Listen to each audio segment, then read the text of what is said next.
Hi boys and girls, it is Friday and I had an exciting morning. I got to go up to the school and we did a honk out for the 5th graders that are going on to middle school. That was so much fun.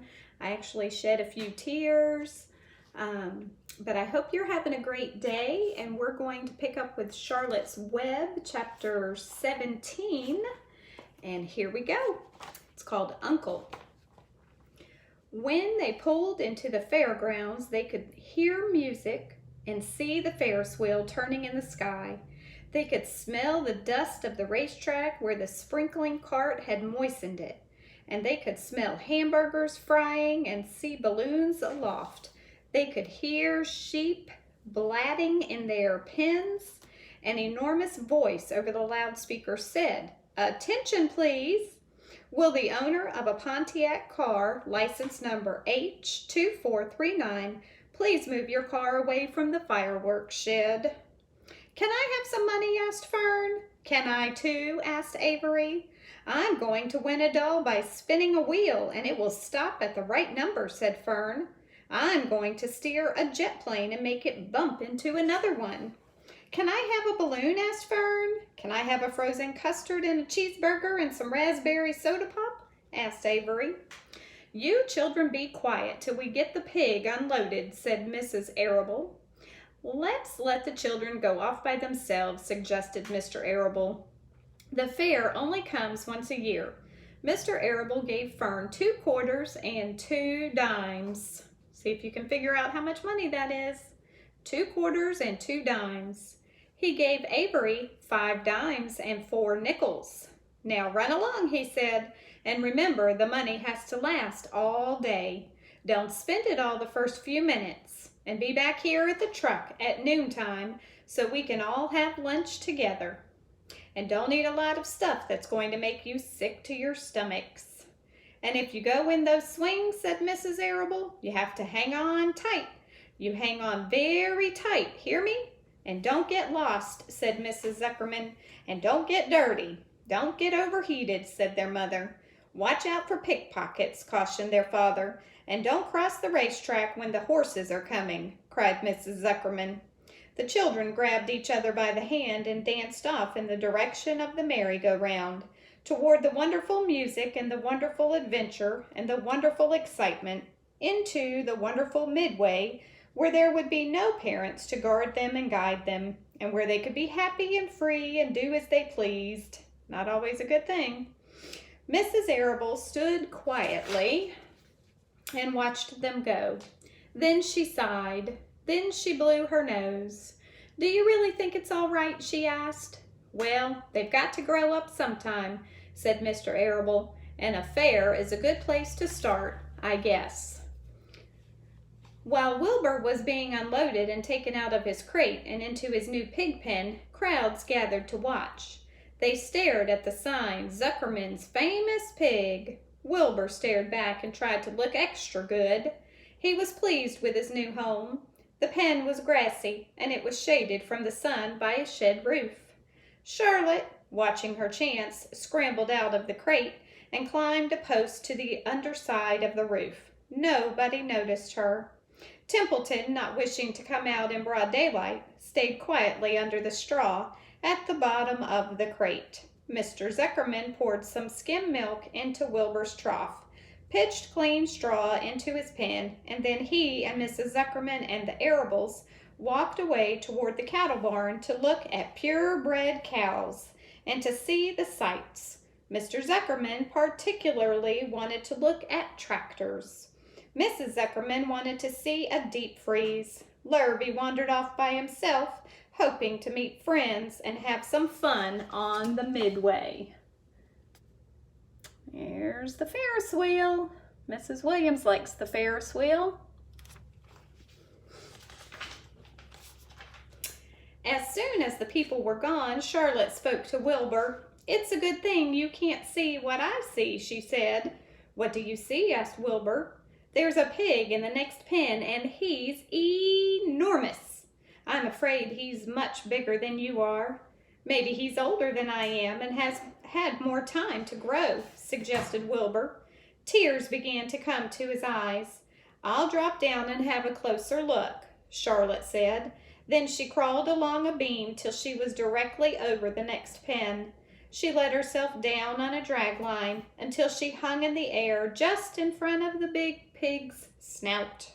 "May I have your name?" she asked politely. The pig stared at her. "No name," he said in a big, hearty voice. "Just call me Uncle." "Very well, Uncle," replied Charlotte. "What is the date of your birth? Are you a spring pig?" "Sure, I'm a spring pig," replied Uncle. "What did you think I was, a spring chicken?" "Ha ha, that's a good one, eh, sister?" "Mildly funny," said Charlotte. "I've heard funnier ones, though. Glad to have met you, and now I must be going." She ascended slowly and returned to Wilbur's pen. "He claims he's a spring pig," reported Charlotte, "and perhaps he is. One thing is certain, he has a most unattractive personality. He is too familiar, too noisy, and he cracks weak jokes. Also, he's not anywhere near as clean as you are, nor as pleasant. I took quite a dislike to him in our brief interview. He's going to be a hard pig to beat, though, Wilbur, on account of his size and weight. But with me helping you, it can be done." "When are you going to spin a web?" asked Wilbur. "This afternoon late, if I'm not too tired," said Charlotte.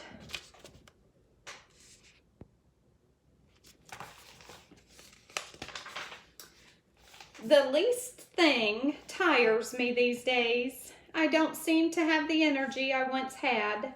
My age, I guess. Wilbur looked at his friend. She looked rather swollen, and she seemed listless. "I'm awfully sorry to hear that you're feeling poorly, Charlotte," he said. "Perhaps if you spin a web and catch a couple of flies, you'll feel better." "Perhaps," she said wearily, "but I feel like the end of a long day." "Perhaps," she said wearily, "but I feel like the end of a long day." Clinging upside down to the ceiling, she settled down for a nap, leaving Wilbur very much worried. All morning, people wandered past Wilbur's pen. Dozens and dozens of strangers stopped to stare at him and to admire his silky white coat, his curly tail, his kind and radiant expression. Then they would move on to the next pen where the bigger pig lay. Wilbur heard several people make favorable remarks about Uncle's great size. He couldn't help overhearing these remarks, and he couldn't help worrying. And now, with Charlotte not feeling well, he thought, "Oh dear." All morning Templeton slept quietly under the straw. The day grew fiercely hot. At noon the Zuckermans and the Arables returned to the pig pen. Then, a few minutes later, Fern and Avery showed up. Fern had a monkey doll in her arms and was eating Cracker Jacks. Avery had a balloon tied to his ear and was chewing a candied apple. The children were hot and dirty. "Isn't it hot?" said Mrs. Zuckerman. "It's terribly hot," said Mrs. Arable, fanning herself with an advertisement of a deep freeze. One by one they climbed into the truck and opened lunch boxes. The sun beat down on everything. Nobody seemed hungry. "When are the judges going to decide about Wilbur?" asked Mrs. Zuckerman. "Not till tomorrow," said Mr. Zuckerman. Lurvy appeared, carrying an Indian blanket that he had won. "That's just what we need," said Avery. "A blanket." "Of course it is," replied Lurvy, and he spread the blanket across the sideboards of the truck so that it was like a little tent. The children sat in the shade under the blanket and felt better. After lunch, they stretched out and fell asleep. And next week, we will pick up with chapter 10, 15, 18, The Cool of the Evening. There's a picture. We'll see what that's all about.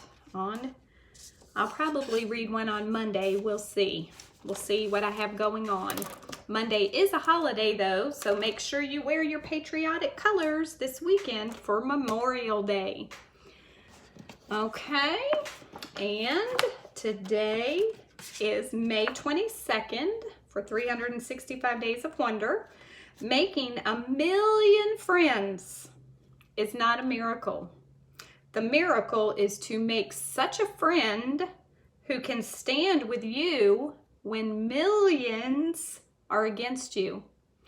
You know, boys and girls, sometimes there's going to be people out there that you don't get along with, and that's okay. Because not everybody is going to be your friend, and it doesn't have anything to do with anything that you do. That's just the way life is. But you just stay positive and be friendly and do what you know is right.